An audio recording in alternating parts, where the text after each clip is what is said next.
Assalamualaikum warahmatullahi wabarakatuh. Selamat pagi, Pak Muslimin, selaku dosen pengampu mata kuliah Manajemen Keuangan Usaha Kecil dan teman-teman sekalian. Saya Denny Firmansyah dengan NPM 201 101 1010 ingin mempresentasikan hasil rangkuman materi saya terkait penganggaran untuk operasi.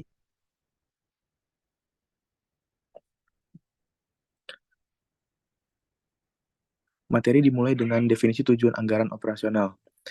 Anggaran operasi adalah proyeksi dan diharapkan menjadi gambaran angka yang realistis dari tujuan pendapatan dan biaya untuk periode.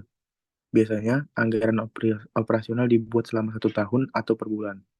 Seperti halnya rencana apapun, kinerja aktual selanjutnya dapat dibandingkan dengan anggaran operasional untuk mendeteksi kinerja yang tidak sesuai target dan mengarahkan perhatian ke area yang bermasalah. Dengan cara ini, anggaran operasi berfungsi baik sebagai alat perencanaan maupun alat kontrol. Semua fungsi bisnis harus dimasukkan saat menyusun anggaran operasi.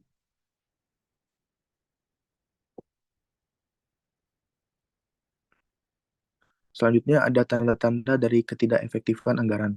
Yang pertama itu adanya manajemen atau pengawasan kurang memperhatikan anggaran. Yang kedua ada kurangnya partisipasi penuh oleh semua tingkat manajemen perusahaan. Yang ketiga adanya perbedaan besar yang tidak dikoreksi antara kinerja yang direncanakan dan tujuan anggaran. Yang keempat ada kurangnya partisipasi dalam pengoperasian bisnis secara aktif dari pengatur anggaran.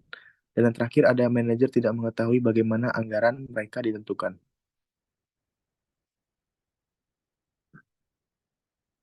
Selanjutnya ada penyempurnaan sistem penganggaran, yang di mana prosedur anggaran berikut ini merupakan pedoman langkah-langkah berurutan yang harus diambil perusahaan untuk memastikan bahwa semua komponen anggaran diselesaikan dengan urutan yang benar dan ditinjau oleh orang-orang yang akan bertanggung jawab atas hasil anggaran. Langkah-langkah tersebut meliputi yang pertama ada pembaruan biaya yang dimulai pada pertengahan November, yang kedua ada pembaruan pendapatan yang diperbarui pada pertengahan November juga, dan ketiga ada pembaruan belanja modal yang dinilai pada pertengahan November. Yang keempat ada pembaruan otomatisasi yang dimulai pada pertengahan November. Selanjutnya ada perbarui model anggaran yang merupakan tugas dari seluruh anggaran yang harus diselesaikan pada akhir November.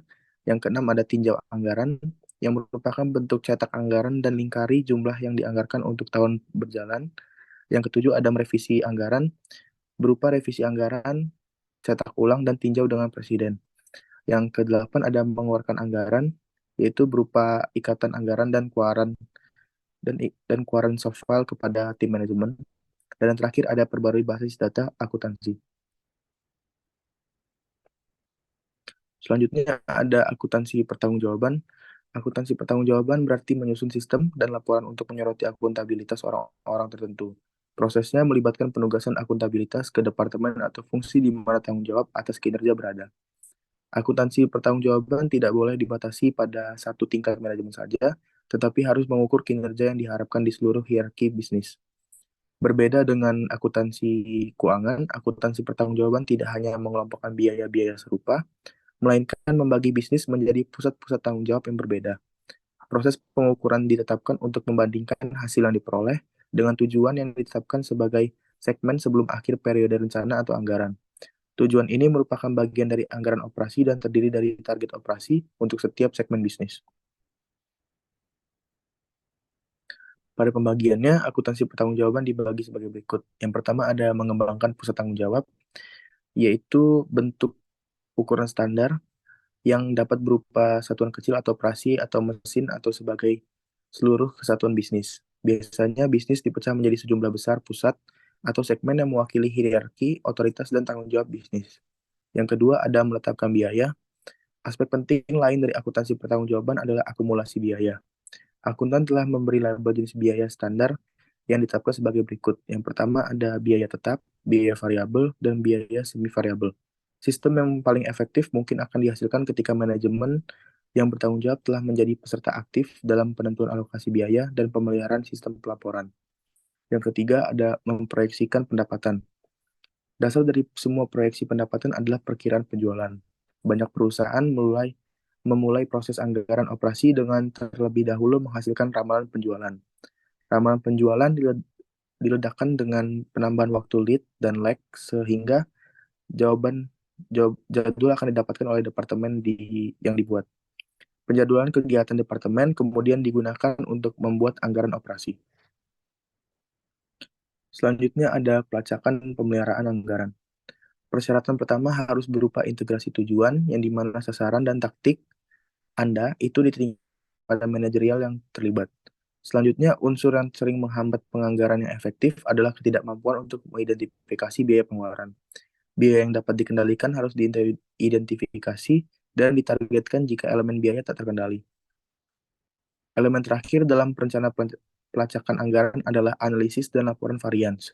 Pelaporan varians dapat mengambil banyak bentuk, tetapi yang paling umum adalah bandingkan aktual bulanan dengan proyeksi bulanan dengan perbandingan tahunan juga.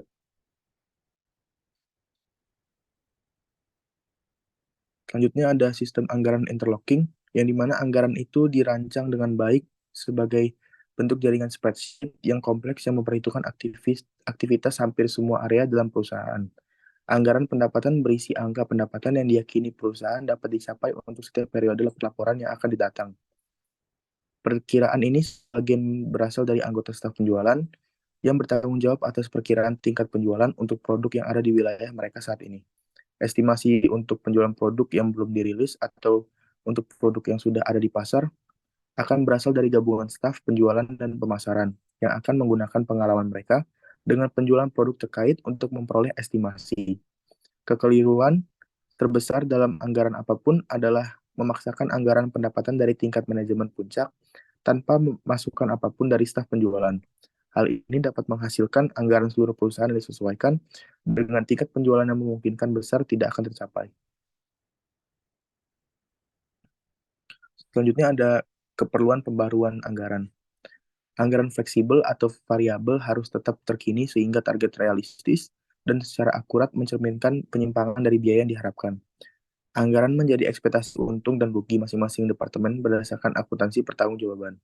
Salah satu area di mana potensi masalah mungkin tidak dikenali adalah pemeliharaan yang ditangguhkan.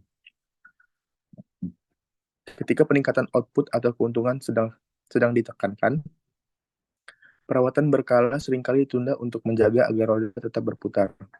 Ini mungkin terdengar sedikit licik karena menghasilkan biaya yang ditangguhkan ketika kerusakan terjadi. Sekian presentasi dari saya. Saya akhiri. Wassalamualaikum warahmatullahi wabarakatuh.